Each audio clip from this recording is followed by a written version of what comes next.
Isang magandang araw po mga kabarangay, 4th of July. Dati po dito po sa aming lugar, dahil malapit po kami sa Clark Air Base ay sineselebrate po yung 4th of July or yung American Friendship Day. Hindi ko lang alam kung hanggang ngayon po.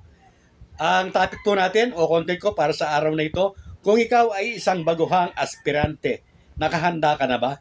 Gaano ka kahanda dito sa paparating na barangay at SK election? Yan po ang ating pag-uusapan. Siyempre po, bago ang lahat, ako po ay nag-aanyaya sa mga hindi pa po nakapag-subscribe sa aking channel. Kayo po ay aking malugod na inaanyayahan na mag-subscribe. Pakiclick po ang notification bell at all para palagi kayong updated sa aking mga bagong videos. Lalong-lalo na kung kayo po ay baguhang hahabol dito po sa paparating na barangay at SK election. Ang paalala lamang po muna, mga kabarangay, ang content ko pong ito ay para lamang po sa mga baguhang aspirante na wala pang eksperyensya at gustong matuto ng mga estratehiya o kung ano ang gagawin nila sa kanilang pagtakbo. At siyempre po, para din po ito sa mga batikan na, sa mga nakaupo na paulit-ulit lamang po na nahahalal na malawak ang kanilang pag-iisip. Hindi po ito para sa mga baser at hindi rin po ito para sa mga nagmamagaling o nagmamarunong. Ito po ay para sa mga taong nakakaunawa lamang po at nakakaintindi. Muli po, sa mga ayaw sa ating mga sinasabi na nagkukomento po ng hindi maganda. Hindi naman kasi para sa inyo ang aking mga content. Bakit kasi pinapanood ninyo? Kung hindi po o nakakasama po sa inyo yung mga content ko, naiinis o naiirita po kayo, napakadali lamang po, wag po ninyong panoorin ang aking mga video dahil hindi po para sa inyo ito. Ang aking mga content po, muli po, inuulit ko para lamang po sa mga nakaupo na may malawak na pangunawa. Lalong-lalo na. Doon din po sa mga aspirante. Opo, mga kabarangay, noon pa po ay sinasabi na naming mga vlogger patungkol sa barangay at SK election na magsipaghanda na kayo, mag-ikot-ikot na kayo, buuin na po ang inyong team kung kayo ay hahabol na kapitan. Ganon din, kailangan kumuha na kayo ng mga leaders ninyo sa bawat purok, bawat distrito at bawat iskinita. At ganun din po, kailangan may prospect na kayo. Sino ba yung kukunin po ninyong mga watchers? Nagawa na po ba ninyo? Ginawa na po ba ninyo? Kung oo, well and good. At nakakasabay na po kayo sa agos ng politika sa paparating na barangay at SK election.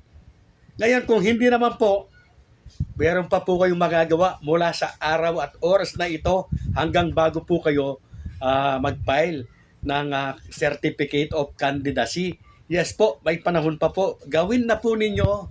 Kung wala pa po kayong mga leaders, wala pa kayong prospect na mga gagawing watchers, hindi pa buo yung inyong team kung kayo hahabol na kapitan, ay gawin na po ninyo. Dahil kayo po ang mahihirapan kapag nag-file na po kayo ng Certificate of Candidacy dito po sa darating na September. At doon pa lamang kayo kukuha ng leader.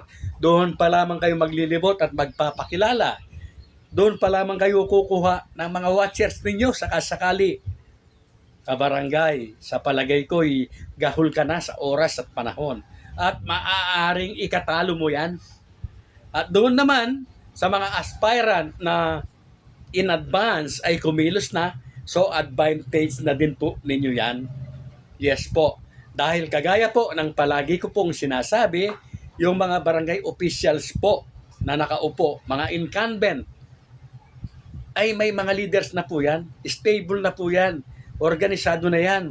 Mayroong mga chairman yan, bawat purok, may purok leader yan. Mayroong mga barangay tanod dyan.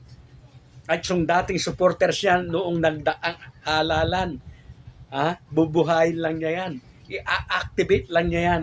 So, organize na agad yung kanyang grupo. Kaya sabi ko nga po sa inyo, dapat kumilos na kayo noon pa. So muli, sa mga kumilos na noon pa, okay, all right ka, kaibigan. Pero yung nagpatumpik-tumpik, yung nag-aalinlangan na baka hindi matuloy ang halalan, kaya hindi pa siya kumilos, may panahon ka pa kaibigan, ito nga ang oras at araw na ito, simulan mo na hanggang bago magkaroon o mag-file ng Certificate of Candidacy. Salamat po mga kabarangay, ako po bilang tumatayong campaign manager ng isang team ay nakahanda na po lahat. Kompleto na po yung aming mga kagawad, ganun din po yung aming SK chairman at mga kagawad niya. Ganun din po, na-seminar ko na yung mga aspirante na bago, paano ba gumawa ng ordinansa o resolusyon. At sa kasalukuyan po, ngayon po ay mayroon na po silang nakahanda ang bawat isa sa kanila na mga ordinansa na kanilang ipapile at resolusyon sakaling sila po ay manalo. Ganyan po kahanda ang aming team. May mga leader na po kami, bawat distrito, bawat purok at bawat iskinita.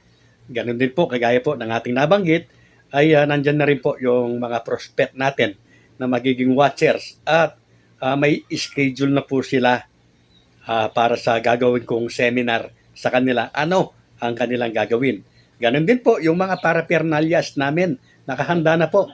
Yung mga tally sheet po na susulatan ng ating mga poll watchers, nandyan na po yan. Ganun din po, nakahanda na rin po yung mga appointment letter po ng mga watchers namin. I-activate lamang yan, ayusin na lamang yan, at kapag nandyan na po yung halalan. Uulitin ko po, mas maigi na po yung nakahanda in advance kaysa naghahabol. Handa na rin po mga kabarangay yung gagamitin po nilang tarpaulin o yung layout po ng tarpaulin ng team nila.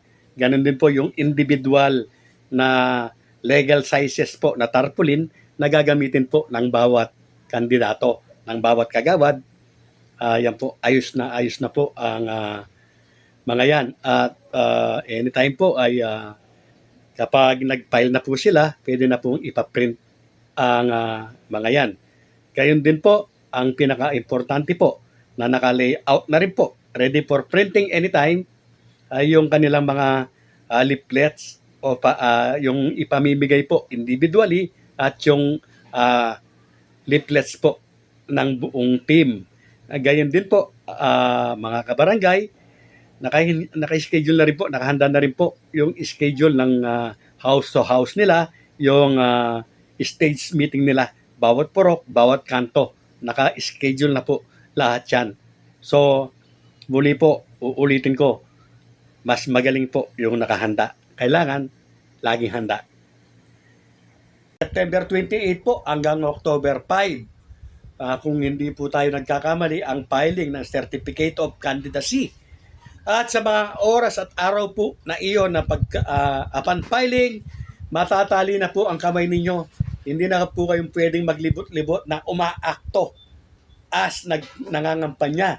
Dahil baka mapicturan po kayo, mabidyohan po kayo, ay pwede po kayong kasuhan ng inyong kalaban ng premature campaigning. Magkakaproblema po kayo. Pinitiyak ko po sa inyo yan.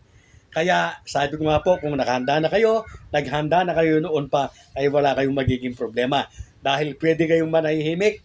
After filing ng Certificate of Candidacy, ay pwede na kayong manahimik dahil nga stable na kayo. Naka-establish na lahat ng gagawin mo. Mga programa mo, okay, all right na.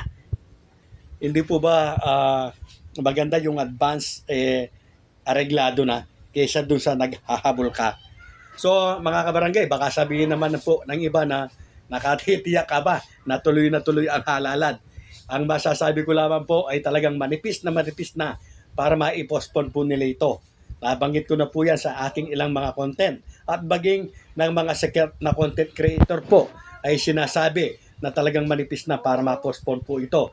Gahol sa oras, kulang sa panahon, at ang Senate President against na ma-postpone ang barangay at SK election. At ang nagpo-propose po para ma-postpone ang barangay at SK election ay nasa minorya na at meron pong ibang pinagkakabalahan. Kaya mga kabarangay, sa susunod po na content ko, kung kayo po ay baguhan pa lamang, yan po ay para po sa pagkuha o pagseseminar. Ano ang gagawin ng inyong mga watchers. Mga poll watchers na napaka-importante po. Ano ang dapat nilang gawin? Dito po mapapanood nyo sa aking channel. Muli po, Coiners League.